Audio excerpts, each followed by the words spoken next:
This podcast is for information purposes only and is not and should not be construed as professional advice or an offer or commitment by any Rabobank Group member to enter into a transaction.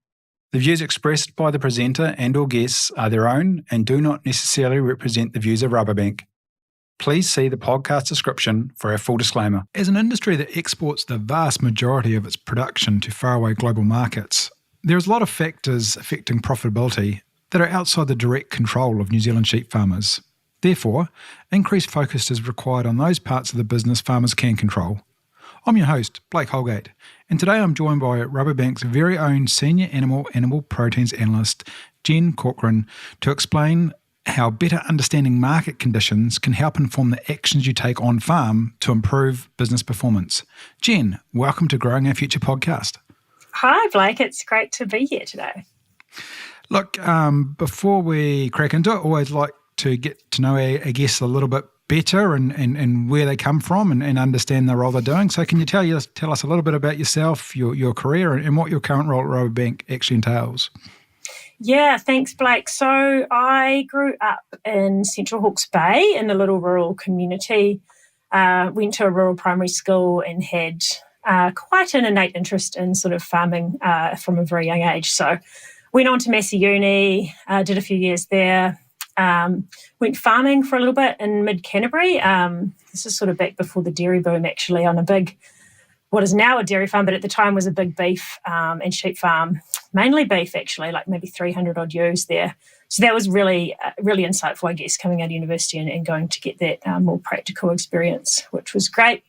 I spent a little bit of time in the UK, worked on some farms over there as well as London as well. So saw the other side of the coin in terms of one of our big, I guess, export markets now. But then I came back to New Zealand and actually worked at Rabobank New Zealand, which is a proprietary seed company, essentially in the business of selling seed but pasture to our New Zealand farmers. So my role there sort of evolved over a few years, and I ended up in a role around farm systems and helping farmers get the best from homegrown feed. So that was a lot of fun. And yes, currently now at Rabobank and in the animal protein Rabo research role. So essentially trying to offer, I guess, this insights into everything that's going on post-Farmgate, but also, what we can do to help influence those Farmgate prices as well, while understanding all those sort of macro factors that occur outside of New Zealand. Yeah, a role I know reasonably well, given it at one stage in my career filled those very shoes that you're in now, and great that you've got that sort of that mix of practical experience and also working within the agribusiness, which I think brings some really unique insights and skills to the role, Jen. Now, I know a big part of the role is producing research and reports, and you've recently just published your report called Watering the Green Shoots in New Zealand Sheep Meat. Can you just tell us a little bit about the key findings and takeaways from that report? Yes, sure, Blake. And yeah, I guess it's really good to just touch on this at the start of our chat, because we can look back to some of the messages throughout this chat. But basically this report looks into the fact that, we've been through a bit of a downturn in the sheep meat sector. And although the long-term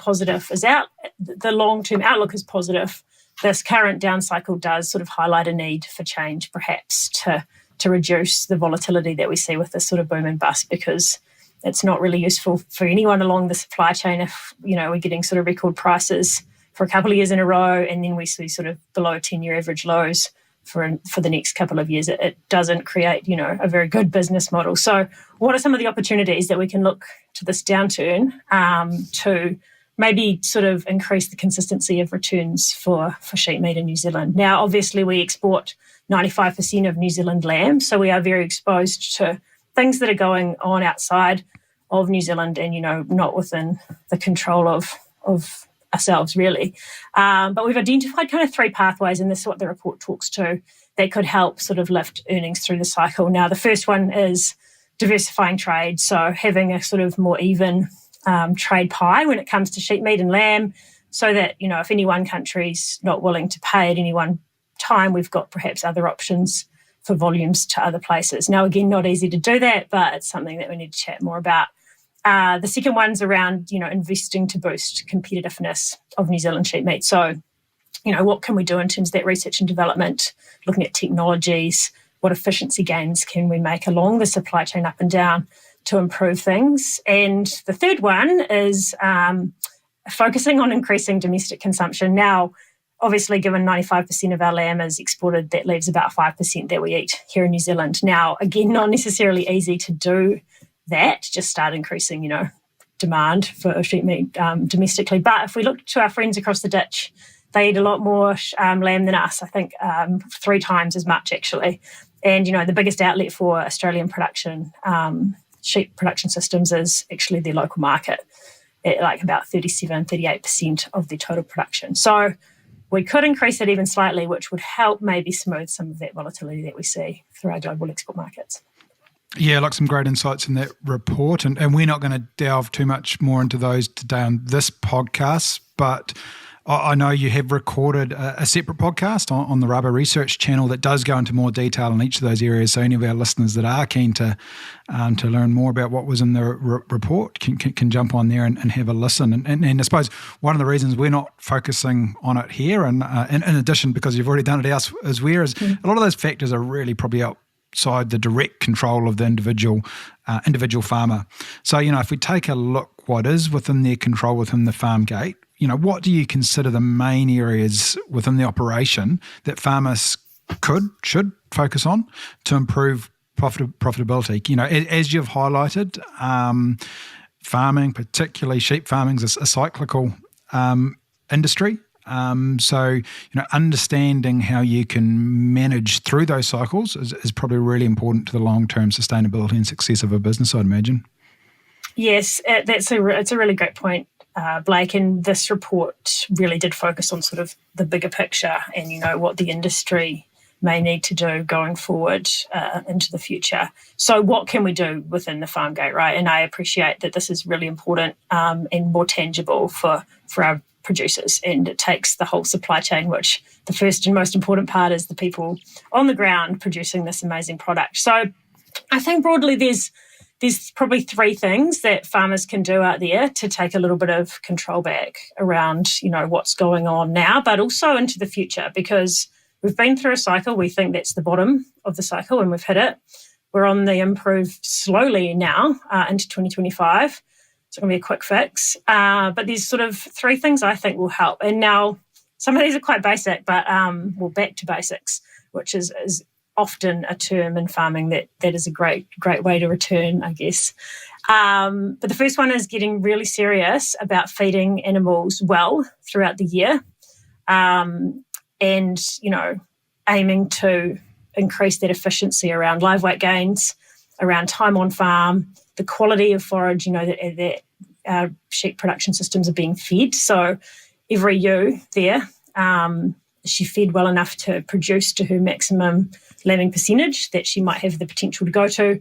And with lambs, are we finishing them as quickly as we can? Now, again, a lot out of our control there with weather and conditions on farm, but feeding animals really well and, stuffing, excuse the term stuffing, but putting the most amount of homegrown feed down the throats of animals in New Zealand provides the most profit on farm. So we can do this really well in our sheep and beef farming systems. And I think this is really important to come back to, feeding animals well year round. And there's lots of people out there that can help, that can help us do that. So I think this is a really, really important one.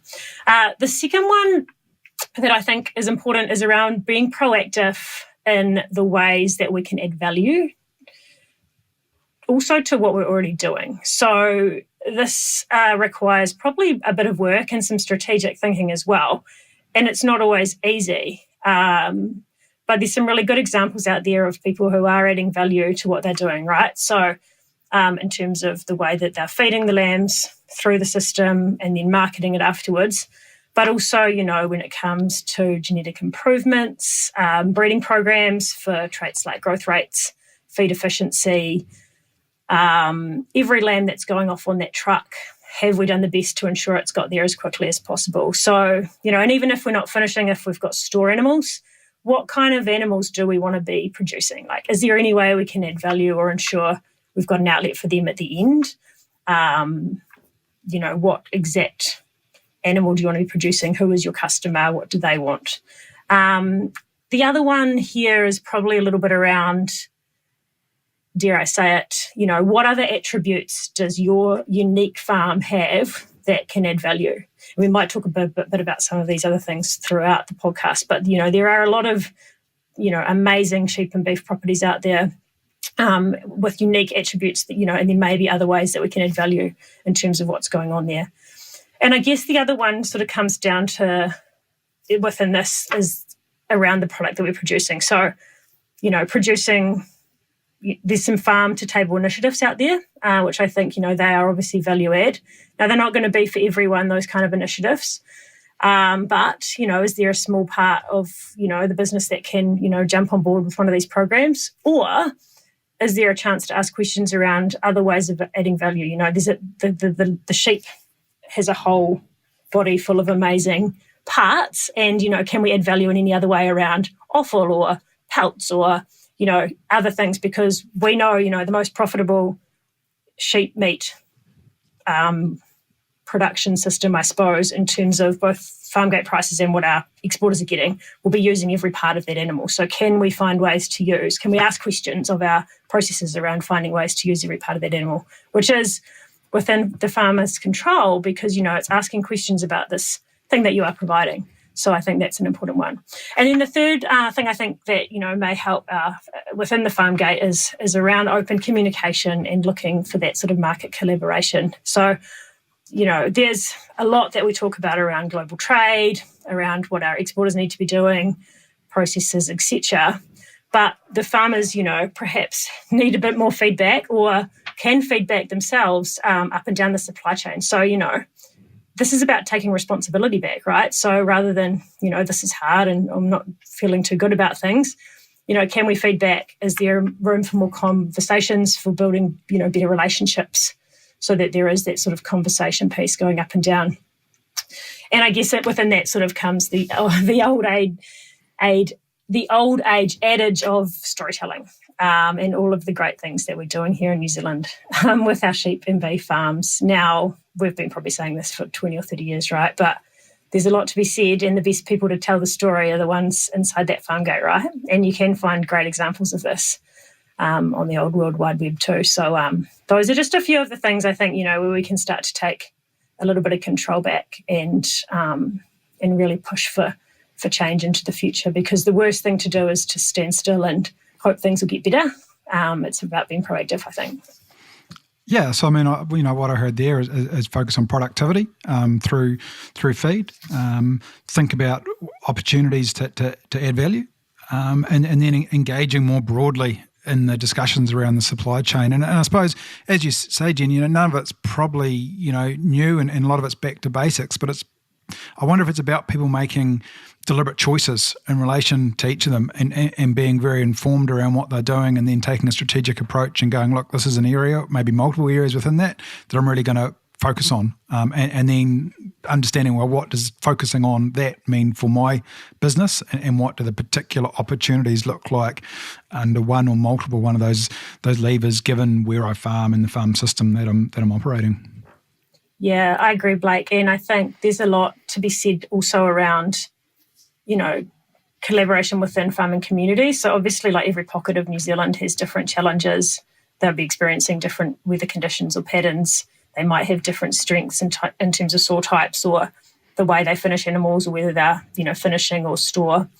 So, talking to neighbours, finding out what's working for them, what's not, and that whole conversation piece, benchmarking, measuring, getting a bit more data focused perhaps for some people that have that, ability, or finding, exactly those right people to talk to that can help. So there is some responsibility in that. And again, it's not anything new, but it's about really taking the bull by the horns and a little bit of control back, I think.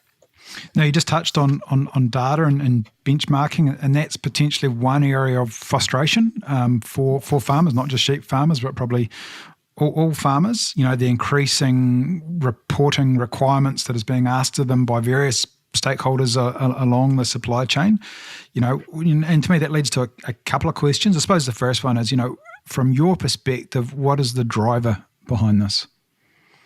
Yeah, the driver is again outside of the shores of New Zealand, and it's coming from our global markets and governments overseas, right? So listeners of this podcast will be well aware that, sustainability and environmental impacts are being very strongly put on the primary sector. And it's coming from our customers globally, really. Now, because we are a little exporting nation sitting down in the South Pacific Sea, we really, if we want to be selling to the world, have to be open to getting on board with this, because really what it comes down to is market access. Now, that doesn't necessarily mean that it's easy, but what it does mean is that everything that we can do to get on board is going to be helpful into the future, because probably right now is the least that it's going to be, especially in some markets like Europe that are already getting pretty stringent on some of these sort of regulations that they're requiring, and the proof that they need to understand that this product came from this production system and it's had this background and this traceability. So I think it really comes back, to what our markets are asking of us, customers and governments that are driving that. Yeah, so I suppose the requirement is largely outside the control of the individual farmer. I'm wondering, the bit that maybe is inside the control of the farmer is, how they go about providing that data and what they do with it, in terms of, is there opportunities to turn that burden into some form of value within the farming system? Yeah, and we need it to add value too, right? Like, we don't need to be doing a whole bunch of extra stuff when there's also already so much going on that's not going to add value. So I think there's 100% an opportunity here to get on board, and the most pragmatic thing that we can do is to understand firstly what is required of us now, what may be required of us in the future, and then what tools and systems are out there, or people that can help us perhaps start to get prepared. Now, the earlier that we start to do this, the less perhaps rushes on when things start to get really heavy, if they do, and they may not, but the best thing we can do is to be prepared. And one thing about New Zealand and the way that we produce food is that it is very natural. It's largely grass-fed, with supplementation that often comes from somewhere close by or perhaps on the same farm. And it's a very, nature-led story, which is one of the key drivers out there, that people are looking for in terms of consumers even, rather than customers. It's actually the people that are buying the food at the very last moment. And this is where it gets really important. So practical tools, I guess, would be, is there any farm assurance programs, that we can start to dial into? What do we need to do to get, everything ticked off there? It might not be easy to do it all at once, but we can start. And, are there any other opportunities for any sort of eco-certifications, or basically future-proofing the proof that we're doing the good thing? And the great news here is, in my belief, most of our red meat sector farms are doing a lot of this stuff already. There's some amazing properties out there with areas, biodiverse nature, planted out areas, animals grazing free range on pastures, which you don't get necessarily globally. So it's almost telling some of the story that we're already doing, but also sort of making sure we're prepared for any proving of this that we need to do into the future. Yeah, look, and I think it's a good point. You mentioned future-proofing, because sometimes I think with a lot of these activities, the reality is there's going to be very little short-term value. So going through some of these schemes, there may be a particular incentive depending on what supply chain you're feeding into, but equally there may not be. But a lot of it, to me, is around actually setting up the future success of the business for how you're positioned in 5+ years' time through the work you're doing now. And I think that is a mind shift or mindset for some people around, I'm actually got to take this on board now to position myself for a future state, even though that short-term gain may or may not be there. Yeah, that's a good point, Blake. I didn't touch really on the value side of things there, but it may be into the future, any higher value markets that we perhaps provide lamb, for example, to, will need this assurance. And so in order to sell higher value product, they need it. And or there may also be premiums for this stuff. And there's already, inklings of that going on now. There certainly can be within the supply chain, premiums for Farm Assurance Plus programs that are already set up. So find out, do the research, get knowledge, and that is power really when it comes down to it. And it also, instead of feeling in a place of overwhelm around things that need to happen into the future, you can be, in charge of that for yourself. Speaking of overwhelmed, we might pivot to greenhouse gases in the sector, and have a bit of a focus around that. And one of the questions we often get is where does New Zealand, from a sheep meat perspective, currently sit in terms of emissions efficient production? Really great question, and we are amongst the most carbon efficient producers of lamb globally. So we're amongst them. And, Beef and Lamb New Zealand and Ag Research did some wonderful work on this. And if you're not across that, just a quick Google search will find you the information online, which is amazing. But basically what it shows is we are amongst the most carbon efficient cradle to grave. So essentially once that animal is in, a lamb, for example, is on a plate in the UK or Europe, that overall footprint of where it's come from and how it's got there is very similar to what they're doing domestically, which is interesting in that it's had to get over there, but it also shows how efficient we are here on farm in New Zealand. So I think a really important point to make.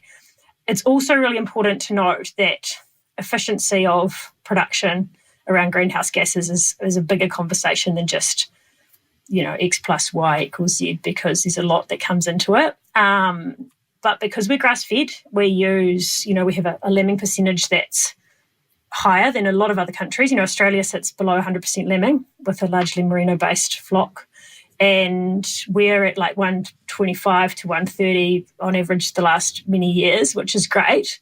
So for every ewe that we're feeding through the year, she's producing, 1.25 lambs at least. So what this leads to really for New Zealand sheep meat producers is overall quite an efficient system. So how much of it is about telling the markets that we're amongst the most efficient, and how much is it around further improvement? If we're already there, is further improvement needed? And if so, why? Why don't we just really double down on where we're at already? Yeah, and that's a really good point, Blake. So, I think there's always room for improvement, and I think there's definitely still improvements that can be made. I think one of the key ones that really jumps out to me is also just the basic understanding of all of this stuff, within the farm gate. What does this even mean, in black and white, and why is it important? So firstly, there's that. So I think improving a broad understanding of the profile of some of these things. And then I think some basics really just come down to the most efficient systems generally, regardless of what the animal is eating, is, the amount of feed eaten per kilo of product produced throughout the lifetime of that animal is most of, 90% of what that final number is. So again, it comes back to what we talked about at the start, and this is within the control, of our farm, within our farm gates, is feeding animals well and efficiently as much as we can. Hard, when we get weather events, but the more efficient our feed production systems are and the live weight gain per day in terms of what they're eating, the better we're going to be. Now, this is where it gets confusing, right? Because a grain fed system is going to be pretty efficient, but there's a lot more moving parts there. We're a great grass fed system.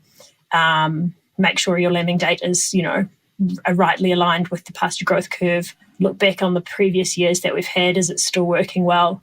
And, feed animals well and get them off farm as quickly as possible. In terms of telling that story, that's going to be, a bigger conversation around marketing what we do in terms of our New Zealand systems. And that comes back down to that nature-led, grass-fed, free-range conversation. But also that the shipping costs broadly aren't the most important thing. It's a lot of what goes on within the farm gate too.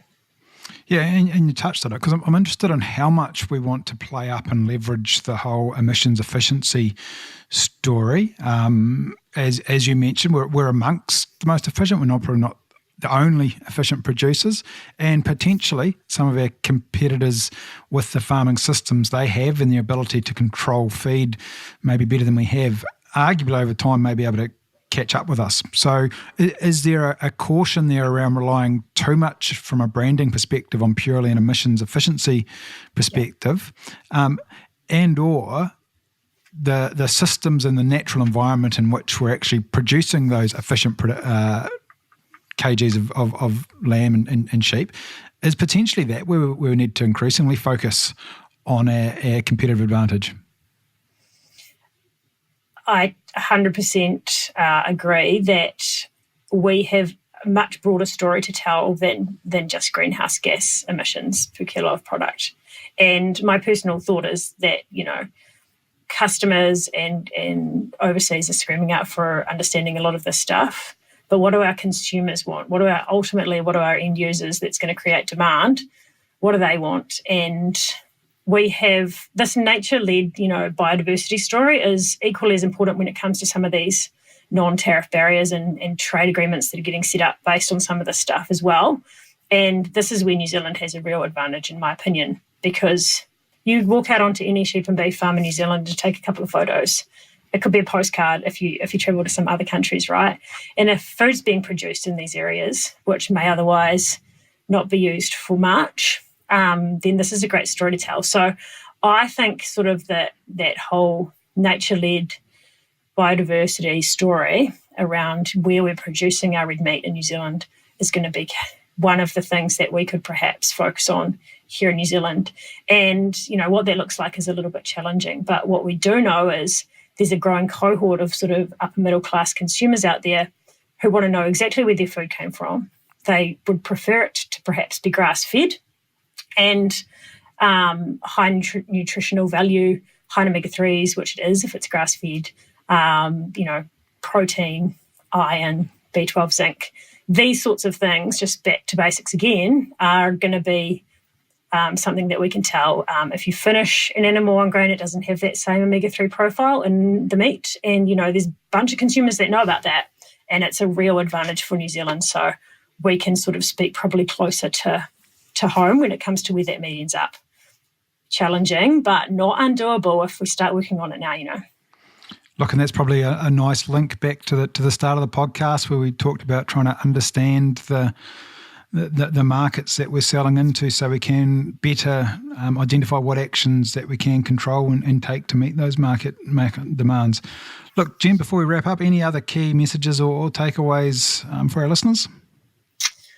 No, I think we've covered quite a lot there, Blake, but I think, and I've said it within this podcast, but the thing, that is really important is that if we keep doing the same thing over and over again every year on year, broadly within the industry, both within the supply chain and within the farm gate or wherever, or even just, in the industry too, and expecting different results every year or improving results every year, it's not going to be the case, right? So we need to really look at when things are going well, when things are not going well, and then what about that is within our control or otherwise, and how can we change and mould into the future. So this goes for everyone, people supporting farmers, the farmers themselves, right up through the supply chain. We need to always be sort of scrutinising what we're doing and figuring out if that's right, because that's not the definition of insanity if we're constantly trying to improve, right? Yeah, look, that's a great point, Jen. And I think farming and arguably sheep farming in particular is one industry where I don't think standing still over the long term will arguably leave with a viable business. So you need to move on and progress. But I think, it depends on your mindset of how you approach that. If you're doing that out of a place of fear, I think there's always going to be a degree of anxiety. But as you've highlighted, there's massive opportunities for some of those market and consumer shifts that we're seeing. So I think if you're motivated by the opportunities that they can provide for you and your business and change comes through that lens, hopefully that's something that's a lot more exciting than being driven into a place by compliance or other means that do create that level of anxiety. So look, really appreciate joining me today. Enjoyed our conversation. As we said at the start, there is the separate Rabo Research podcast where we delve into your report in more detail if anyone's interested in some of those market insights report. But thank you very much, Jen. Thanks, Blake. Great to chat.